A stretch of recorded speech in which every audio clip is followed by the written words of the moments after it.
αμείωτη φαίνεται να είναι η επιθυμία της Ρωσικής Ομοσπονδίας και φυσικά του ίδιου του Ρώσου Προέδρου Βλαντιμίρ Πούτιν να κυριαρχήσει στο χώρο του διαστήματος, ανατρέποντας όλα όσα γνωρίζουμε στη Δύση περί υπεροχής της δυτικής τεχνολογίας έναντι όλων των υπολείπων χωρών,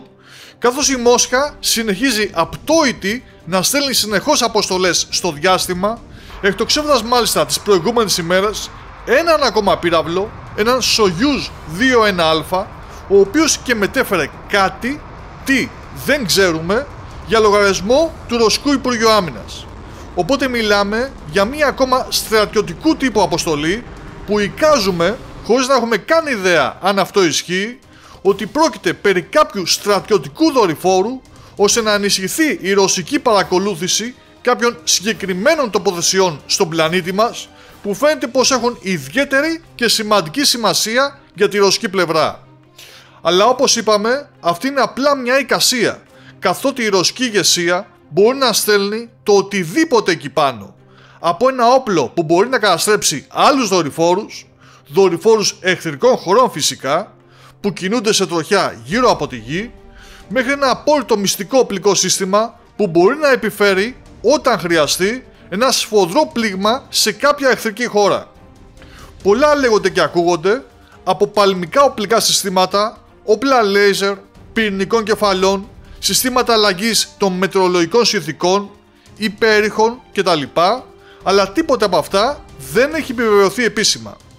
Σε κάθε περίπτωση, το τι μετέφερε ο Soyuz 2-1α αποτελεί ένα μυστήριο και το μόνο που γνωρίζουμε από την επίσημη ενημέρωση είναι ότι εκτοξεύτηκε την 5η 31 Οκτωβρίου στις 10:51 ώρα Μόσχας από το κρατικό δοκιμαστικό κοσμοδρόμιο του Υπουργείου Άμυνας της Ρωσικής Ομοσπονδίας, δηλαδή το κοσμοδρόμιο του Πλεσέσκ, που βρίσκεται στην περιοχή του Αρχάγγελσκ